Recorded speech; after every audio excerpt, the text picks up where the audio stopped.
నమస్తే, welcome to hash tag you. నేను మీ రాజేష్. ఉద్దేశం మంచిది కావచ్చు, కానీ ఆ ఎంచుకునేటువంటి బాట, నడిచేటువంటి తీరు, వ్యవహార శైలి, వీటన్నిటికీ గోల్ రీచ్ అవ్వాలంటే ఇవన్నీ కూడా స్పష్టంగా కరెక్ట్గా అడుగులు పడితేనే ఖచ్చితంగా ఆ గోల్ రీచ్ అయ్యే అవకాశాలు ఉంటాయి. వాస్తవానికి కూడా చాలామంది రాజకీయంగా ఉండి ప్రజలకు సేవ చేయాలని ఒక లక్ష్యం ఉంటుంది. ఆ సేవ చేసే విధానం కూడా కొంత ఇతర రాజకీయ నాయకుల కంటే కూడా కొంత భిన్నంగా, వాస్తవానికి దగ్గరగా, కరప్షన్ ఫ్రీగా, కొంత చాలామంది రైతాంగానికి కానీ లేదంటే కనుక కొన్ని రకరకాల సెక్టార్స్ పీపుల్స్ కూడా కొంచెం ఒక రకమైనటువంటి సేవ చేయాలనే ఒక భావన చాలా మందిలో ఉంటుంది. మరీ ముఖ్యంగా కొంతమంది తమ పదవులకు కూడా రాజీనామాలు చేసి కూడా ఇటీవల కాలంలో ఐఏఎస్లు, ఐపీఎస్లు అందరూ కూడా రాజకీయాల్లో ప్రోయాక్టివ్గా ముందుకెళ్తున్నటువంటి సందర్భాలు. కానీ గత కొంతకాలంగా ఐపీఎస్గా ఎంత పేరు సంపాదించుకున్నారో, పెద్ద ఎత్తున సంచలనాత్మకమైనటువంటి కేసులను కూడా ఛేదించి అరెస్టులకి తెరలేపినటువంటి వ్యక్తి మాజీ జేడీగా ఉన్నటువంటి లక్ష్మీనారాయణ. ఆయన రాజకీయంగా మాత్రం అధికారికంగా లేకుంటే బ్యూరోక్రాట్గా ఎంత సక్సెస్ఫుల్గా ముందుకు వెళ్ళారో, రాజకీయంగా అంతే తప్పటడుగులు పడుతున్నాయి అనటంలో ఎటువంటి అతిశయోక్తి లేదు. ఎందుకు నేను ఈ విధంగా చెప్తున్నాను అంటే, ఆయన రాజకీయంగా బయటకు వచ్చినప్పటి నుంచి కూడా అంటే సహజంగానే కొందరికి కొన్ని సెట్ కావనుకుంటా, ఆ దిశగా ఇవాళ రాజకీయాలు లక్ష్మీనారాయణ గారికి సెట్ కావని అనుకోవాల్సినటువంటి పరిస్థితి ఉందేమో అనిపిస్తుంది. ఎందుకంటే ఒకప్పుడు ఆయన అధికారం నుంచి బయటకు వచ్చి రాజీనామా విఆర్ఎస్ ఇచ్చి బయటకు వచ్చిన తర్వాత జనసేన అధినేత పవన్ కళ్యాణ్తో ముందుకు కదిలాడు. ఆయనతో పాటు అడుగులు అడిగేశాడు. విశాఖపట్నంలో పోటీ చేశాడు.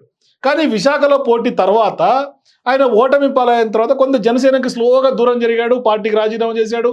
ఇండిపెండెంట్గానే రైతాంగ సమస్యల మీద కొంత ఇండివిజువల్గా కొట్లాడాడు. పెద్ద ఎత్తున అనేక సమస్యల మీద ఆయన రైతులకు సంబంధించి కొంత అండగా నిలబడ్డాడు. కానీ సీన్ కట్ చేస్తే ఆయన మరొకసారి ఆయన సొంతంగా జై భారత్ పార్టీ అంటూ పార్టీ పెట్టాడు.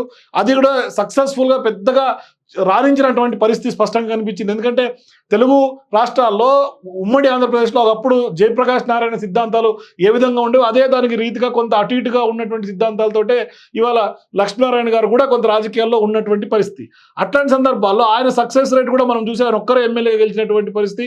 తర్వాత ఆయన లోక్సభ పార్టీని పూర్తి స్థాయిలో కొంత కనుమరుగైపోయినటువంటి పరిస్థితి. ఇప్పుడు తాజాగా జై భారత్ పార్టీ పెట్టిన తర్వాత కూడా అంటే ఒకవేళ పవన్ కళ్యాణ్తో అట్లాగే కొనసాగుండుంటే ఇప్పుడున్నటువంటి జనసేన కూటమి వ్యవలో ఖచ్చితంగా లక్ష్మీనారాయణ కూడా కొంత కీలకంగా వ్యవహరించే వాళ్ళు. ఖచ్చితంగా ఇప్పుడు అన్ని సర్వే రిపోర్ట్లు కూడా పార్టీల్లో అతీతంగా ఖచ్చితంగా కూటమి అధికారం అని చెప్తున్నటువంటి నేపథ్యంలో ఇవాళ వైజాగ్ నుంచి జనసేన అభ్యర్థిగా పోటీ చేస్తుంటే ఖచ్చితంగా లక్ష్మీనారాయణ ఈసారి గెలిచుండేవారు. గతంలో ఓడిపోయినటువంటి సింపతి కూడా కొంత క్యారీ అయ్యేది. అవన్నీ పక్కన పెట్టి ఆయన పార్టీ పెట్టి కొంత తప్పటడుగులు వేసినట్టుగానే స్పష్టంగా రాజకీయాల్లో అనేక మంది విశ్లేషకులు భావిస్తున్నారు. ఇట్లాంటి సందర్భాల్లో అంటే ఒక లైమ్ లైట్లోకి వచ్చే సందర్భంగా ఈయన దాని నుంచి దూరం అయిపోవటం, రైతాంగ సమస్యల మీద కొట్లాడుతున్నారు. ఆ సందర్భంలో ఆయన కొంత సైడ్ ట్రాక్ అవటం.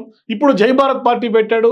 అది ఎంతవరకు ముందుకు కదుతుందో కొంత $1 బిలియన్ క్వశ్చన్. కానీ ఇట్లాంటి సందర్భాల్లో ఇక్కడ సీన్ కట్ చేస్తే ఆయన వైజాగ్ నుంచి పోటీ చేశాడు. అయినప్పటికీ కూడా మరి ఎంత మేర ప్రభావితం ఉంటుందా అనేది కూడా కొంచెం చూడాలి. కానీ ఇక్కడ సీన్ కట్ చేస్తే తాజాగా తెలంగాణలో ఇక్కడ రాజకీయాల్లో కూడా ఆయన కొంత మద్దతుగా నిలుస్తున్నాడు. ఆయన ఇప్పటికే తెలంగాణలో బీఆర్ఎస్ పార్టీ ఎంత మేర అరాచకాలు చేసి లేకుంటే ప్రజల్లో ఎంత మేర వ్యతిరేకత ఉందో కొత్తగా చెప్పాల్సిన అవసరం లేదు. ఎందుకంటే అధికారం మార్పిడి తర్వాత బీఆర్ఎస్ పార్టీ పెద్దగా ఇక్కడ నీరుగారుతున్నటువంటి పరిస్థితులు కనిపిస్తున్నాయి. నేతలందరూ పార్టీని వీడుతున్నటువంటి నేపథ్యం ఉంది. చాలామంది కూడా ఇవాళ బీఆర్ఎస్కి కొంత సపోర్ట్ చేసే పరిస్థితిలో కొంత వెనకం చేస్తున్నారు, వెనక ముందు ఆడుతున్నారు. గెలుపొందే పార్టీ ఖచ్చితంగా కూడా ఇప్పటికే తెలంగాణలో అధికార పార్టీ కాంగ్రెస్ వచ్చింది. మరోవైపు అందరూ కాంగ్రెస్లోకి వచ్చి జాయిన్ అవుతున్నటువంటి పరిస్థితి కనిపిస్తుంది. మరోవైపు కోదండరామ్ లాంటి వాళ్ళు కూడా ఎమ్మెల్సీ ఎన్నికల్లో కానీ లేకుంటే మొన్న జరిగినటువంటి అసెంబ్లీ ఎన్నికల్లో కూడా ఆయన పార్టీ తరఫున షర్మిల లాంటి వాళ్ళు అందరూ కూడా కాంగ్రెస్ పార్టీకి మద్దతు ఇచ్చినటువంటి పరిస్థితి. కానీ ఇవాళ సీన్ కట్ చేస్తే పట్టభద్రుల ఎమ్మెల్సీ ఉప ఎన్నికకు ఇవాళ బీఆర్ఎస్ పార్టీ క్యాండిడేట్గా ఉన్నటువంటి రాకేష్ రెడ్డికి లక్ష్మీనారాయణ మద్దతు ఇస్తున్నాడు.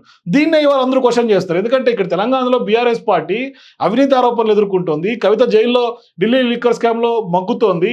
కాళేశ్వరం పెద్ద ఎత్తున అవినీతి ఆరోపణలు ఎదుర్కొంటోంది. మరోవైపు అనేక స్కామ్లు ఆరోపణలు ఎదుర్కొంటున్నటువంటి బీఆర్ఎస్ పార్టీ నేతలు ఎవరు కూడా ఆ పార్టీలో ఉండే పరిస్థితి లేదు.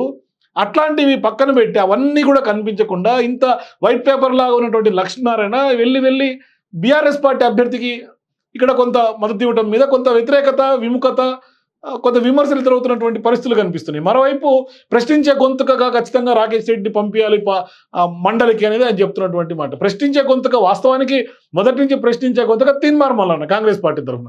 ఆయన్ని కాదని ఇవాళ రాకేష్ రెడ్డిని ప్రశ్నించే గొంతుక అంటే పార్టీలు మారినటువంటి రాకేష్ రెడ్డిని, బీజేపీలో ఉన్నటువంటి రాకేష్ రెడ్డి అవకాశాల కోసం బీఆర్ఎస్ గడప తొక్కినటువంటి పరిస్థితి. అక్కడ అంటే గోల్ ఏదైనా కావచ్చు, కానీ ఒక రకంగా చెప్పాలంటే తీన్మార్ మల్లన్న కూడా పార్టీ మారాడు. కానీ గోల్ ఏదైతే కేసీఆర్ని గద్దె దింపాలనే గోల్ ఉందో ఆ గోల్ కోసం ఆయన పార్టీ మారాడు. కానీ ఈయన అట్లా కాదు. కానీ అవన్నీ కాకుండా కొంత లక్ష్మీనారాయణ ఎందుకో రాజకీయంగా కొంత డెసిషన్ మేకింగ్లో కానీ లేకుంటే వేస్తున్నటువంటి అడుగుల్లో మాత్రం ఖచ్చితంగా స్పష్టంగా తప్పుడడుగులు కనిపిస్తుంది. సో చూడాలి భవిష్యత్తులో ఏం జరగబోతుంది, ఎట్లా ఉండబోతుంది అని కూడా.